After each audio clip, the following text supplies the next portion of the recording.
ẹ̀yin olólùfẹ́ Blacklight TV gẹ́gẹ́ bí ẹ ṣe mọ̀ pé ẹyẹ méjì ò kì í jáṣà. Àlejò ńlá ni mo gbé wá sórí ètò mi lónìí o. Àlejò mi náà ni Ààrẹ Ademola Ayinde Olofinjana Ikumapayi ẹlẹ́ẹ̀kejì tí wọ́n jẹ́ Ààrẹ ọba Ogboni Isedale. Orúkọ tèmi ò yí padà, ọmọ mi Abíọ́dún Àṣàkẹ́ Àdé náà ni ọmọ Ọ̀yọ́ Aláàfin Òjó Pàṣẹkẹrẹ ọmọ Àtìbà. Ẹ máa bá wa kálọ. Ẹ bá wa dárúkọ yín fún àwọn aráalé. Orúkọ mi ni Ààrẹ Ademola Ayinde ọmọ Olofinjana Ikumapayi ẹlẹ́ẹ̀kejì tí mo jẹ́ Ààrẹ ọba Ogboni Isedale. Kábíyèsí ọmọlúwo ni. Èkó yìí ni wọn. Ọmọ bíbí ìlú yìí ní Èkó. Kábíyèsí, kí ni ìdojúkọ yín láti ìgbà tẹ́ ti di Ààrẹ ọba Ogboni Isedale? Mi ò ní ẹni ìdojúkọ àdá, mi ò rò pé mo lè ní, nítorí nǹkan tá à ń ṣe a fi ń gbé ìṣẹ̀ṣe lárugẹ ni. Àwọn tí wọ́n dẹ̀ ń rí wa inú wọn dùn pé àwọn ọ̀dọ́ bíi tiwa yìí a rí ìṣẹ̀ṣe àdẹ̀kọ̀ tí kún sí àwọn nǹkan tí àwọn bàbá wa sọ fún wa. Kábíyèsí, kí là ń pè ní Ogboni? Ogboni, ògbóràn, ọmọ kọ ayé, ọmọ ọ̀rọ̀ lọ́jọ́, ọmọ ọ̀rọ̀ ohun gbogbo ṣẹ̀gẹ̀ṣẹ̀gẹ̀, ọmọ ṣíṣe rojú àìṣe ń bẹ̀bẹ̀, ó dé bẹ̀ tán ó dáa pọ̀n, iwájú ṣe lọ ẹ̀yìn ṣe padà sí. Ogboni jẹ́ ẹgbẹ́ àwọn àgbà. Èdèdì ibi tó ti ń jẹ́wọ́ kú tó ti ń jẹ́wọ́ àrùn ni ibẹ̀ ni anything tó bá concern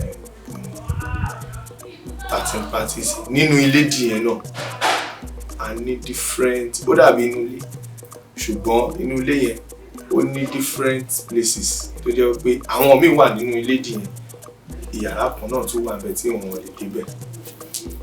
So òun ni mo sọ wípé ilé ikú tí wọ́n ti ń jẹ́wọ́ àrùn ẹni tí ò bá débẹ̀ kò lè mọ̀. Kábíyèsí, báwo la ṣe lè darapọ̀ mọ́ ẹgbẹ́ Ogboni Isedale? Àwọn Yorùbá náà ló sọ wípé ìtọ̀sẹ̀ òun ló lọ́yọ̀ọ́. Àti darapọ̀ mọ́ Ogboni èèyàn máa tan àwọn àgbà Òṣogbo lọ ni, nítorí o lè dédé débẹ̀. So èèyàn kan náà ló máa mú ẹ débẹ̀. Ìlànà tí èèyàn dẹ̀ ṣe máa gbà débẹ̀ through àwọn oníṣẹ̀ṣe náà, nítorí àwo Ogboni ó dàbí worship place fún gbogbo oníṣẹ̀ṣe lápapọ̀. A ní babaláwo ń bẹ, a ní eléégún, alónígùnúkú, ọlọ́ṣun, ọlọ́ya, adáhunṣe, gbogbo wọn ló wà nínú àwo Ogboni. So tó bá ti relate mọ́ èèyàn kan nu wọn á mọ bó ṣe máa tọ́ tí ó máa fi ṣe àwo yẹn. Àǹfààní wo ló wà nínú Ogboni Isedale? Àǹfààní tó wà ń bẹ ó pọ̀ ní ọ̀pọ̀ yanturu. Bí mo ṣe wà ń sin àwọn ẹlòmíì máa ń mẹ́sẹ̀jì mi, àwọn fẹ́ ṣògbóni, àpèṣe táwọn bá ṣe ẹsẹ̀kẹsẹ̀ àwọn máa ń lówó lọ́wọ́, ṣáwọn lè ra Lamborghini Urus, ṣáwọn lè ra létí Banana Island, gbogbo ẹ̀. Mo máa ń jẹ́ kó yé wọn pé ẹni Ogboni member tó bá promise ẹni rẹ̀ scam ni, nítorí wípé lákọ̀ọ́kọ́ àwọn nǹkan àǹfààní tó wà ń bẹ ó pọ̀, ṣùgbọ́n kò ń ṣe ọjọ́ kan ni èèyàn máa jẹ àǹfààní ẹ̀. Èèyàn ṣiṣẹ́ débẹ̀ ni, and àwọn nǹkan tí wọ́n bá ń pa ní òfin fún yàn, tí wọ́n bá ń pa mọ́, ọ̀nà á máa ṣí fún yàn, ọ̀nà á máa là fún yàn. So wọ́n á dẹ̀ máa tọ́yàn sí ọ̀nà níbẹ̀, connection náà dẹ̀ wà ń bẹ̀. Ṣùgbọ́n mímọ́ la bá mọ̀lẹ́bí fẹ̀, tó bá ṣe mímọ́ ìwọ náà wàá enjoy ìyàwó Ogboni. Bí ọmọ ọdún mélòó la lè darapọ̀ mọ́ Ogboni Isedale? Basically kò sí èyí ọdún téèyàn lè ṣògbóni. Bí èmi ṣe wà ń sìn, báwọn èèyàn ṣe máa ń lajú pé wọ́n lajú, wọ́n ríra wọn ní church, wọ́n ríra wọn ní mosque, bí èmi ṣe lajú bára mi nínú àwo Ogboni nìyẹn. So èèyàn lè ṣògbóni láti ìkókó. Kábíyèsí, àwọn èèyàn ní tí ọmọ ẹgbẹ́ Ogboni bá kú pọ́ máa ń yọ ọkàn ẹ̀, ṣé lóòótọ́ ni? Lákọ̀ọ́kọ́ èmi ò rò bóyá nínú àwo Ogboni ó ṣẹlẹ̀ rí, but ẹ mọ̀ pé rumor máa ń fly gan. So and ibi tí a trace àwọn genesis àwọn rumor yẹn lọ ni wípé àwọn onítíátà, àwọn eléré orí ìtàgé àtàwọn Yorùbá film, àwọn ló máa ń ṣe fíìmù pé ẹnìkan ṣàwo kan ó kú, wọ́n lọ yọ ọkàn ẹ̀, wọ́n ṣe gbá ó fi bàbá ẹ̀ dájọ́, ó fi ìyá ẹ̀ dájọ́. Kò sí nǹkan tó ń jẹ́ bẹ́ẹ̀ nínú àwo Ogboni. tí èèyàn bá kú ní àwo Ogboni tó jẹ́ àgbà Òṣùgbó nínú àwo yẹn, the least tí àwọn awo lè ṣe, torí awo kì í ṣọ̀fọ̀, wọ́n á lọ síbẹ̀ tí wọ́n á gbọ́, wọ́n á jù tàgbé síbẹ̀, wọ́n á dẹ̀ perform traditional rites.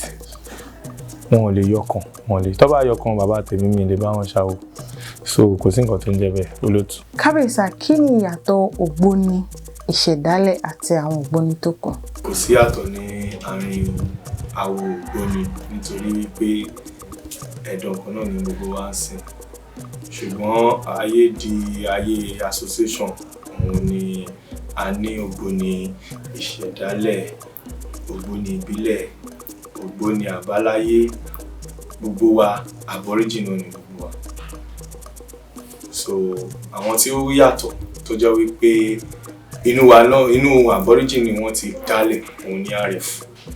Worship wọn dẹ̀ yàtọ̀, ó ti fẹ́ fara pẹ́ bí wọ́n ṣe ń ṣe ní church ní ilé ìjọsìn. So ọ̀rọ̀ ìyàtọ̀ nínú àwọn Ogboni ó dàbí church náà ni. A ní Redeem, a ní Ìsẹ̀lẹ̀, a ní Anglican, a ní Catholic, bẹ́ẹ̀ náà ló ṣe rí nínú. So gbogbo adé ní body kan tó so gbogbo àpapọ̀, ìyẹn ni supreme body. Ibẹ̀ ni gbogbo ọba Ogboni ti máa assemble láti govern association, and we follow the same constitution. Àwọn èèyàn ní court òun ni Ogboni, ṣé lóòótọ́ ni?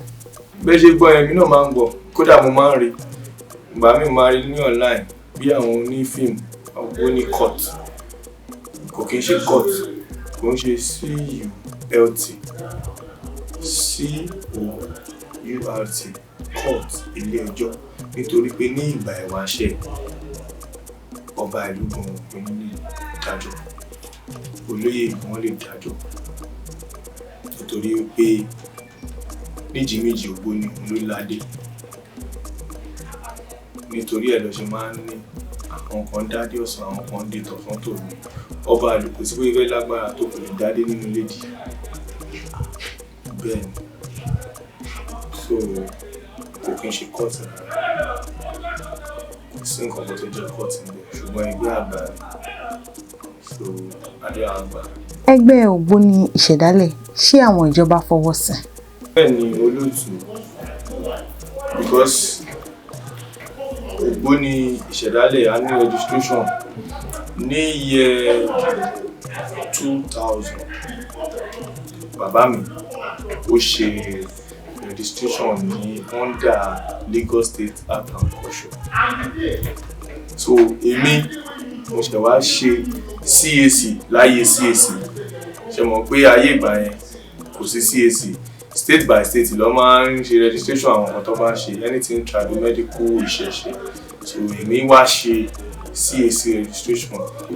Bẹ́ẹ̀ lọ nínú àwo Ogboni gbogbo òfin la pamọ́. À ń tẹ̀jẹ̀ sílẹ̀, a kì í fi tiwa ní àwọn oníbọ̀wùdì lára. Kódà tá bá fẹ́ ṣètùtù tó jọmọ́ ètùtù, a máa gba àpúbà látọ̀dọ̀ bá. A sọ fún àwọn local government bá fẹ́ ṣe nǹkan báyìí ọjọ́ báyìí tí wọ́n máa lè fọwọ́ sí. Kódà títí lórí ọ̀rọ̀ àkáǹtì wa tí a fi ń gba owó ẹgbẹ́ àbí donation àbí àwọn nǹkan tó bá pàtẹ́ mọ́ owó, a lọ sí EFCC, a register SCOMO, wọ́n nípa tó ń pè ní SCOMO fún current account wa. Torí wọ́n lè rí àwọn owó tí wọ́n bá send sí wa, bóyá wọ́n fi ń ṣe money laundry, but that is the major reason why we have to do it. So anything legal, Ogboni Isedale, we are fully verified. In fact, we are paying our tax to the government. Kábíyèsí, kí ni àmọ̀ràn fún àwọn tó fẹ́ darapọ̀ mọ́ ẹgbẹ́ Ogboni? Àmọ̀ràn mi ni wípé lákọ̀ọ́kọ́ tí èèyàn bá fẹ́ darapọ̀ mọ́ Ogboni gangan fúnra rẹ̀, ó máa kọ́kọ́ investigate ẹni yẹn. Irú èèyàn wo ni, báwo ló ṣe ń ṣe ládùúgbò ẹ̀, irú iṣẹ́ wo ló ń ṣe kò ní kárátà burúkú, ṣé kò ń ṣe èèyàn tó máa lọ fi oògùn lérí, ṣé kò ń ṣe èèyàn tó máa lọ fi oògùn dọ́yàn wò, ṣé kò ń ṣe ẹni tọ́lọ́pàá máa ń wá, ṣé kò ń ṣe irú èèyàn bẹ́ẹ̀. So bẹ́ẹ̀ náà ìmọ̀ràn mi fún ẹni bẹ́ẹ̀, àwọn tí wọ́n bá ń wádìí èmi náà, kémi náà wádìí wọn. Okay, ibi tí mo fẹ́ lọ yìí, báwo ni ìwà wọn ń bẹ̀, kí ni wọ́n ṣe ń bẹ̀, ṣé ó lóòótọ́ ni wọ́n ni, ṣé wọ́n ń lo ẹran èèyàn, ṣé wọ́n ṣe gbá ṣé wọ́n ṣàwò vicinity tí wọ́n bá wà tí lady wọn wà tó ti ń worship kí ni nǹkan tí wọ́n sọ nípa wọn bẹ̀ in as much as pé àwọn nǹkan yìí kò sí negative response nípa ẹ̀ then we are good to go. ó rí pé a ti rí ẹ̀kọ́ kan kọ́ àbí kejì nípa Ògbóni ìṣẹ̀ṣe àgbè wa o ìṣẹ̀ṣe làgbà àṣà làṣà wa. Ẹ má gbàgbé láti bá a subscribe to YouTube channel wa àti gbogbo social media platform wa pátápátá. Ẹ bá a love ẹ bá a like ẹ bá a drop comment ìṣẹ̀ṣe àgbè wa o ìṣẹ̀ṣe ò ní parẹ́ o.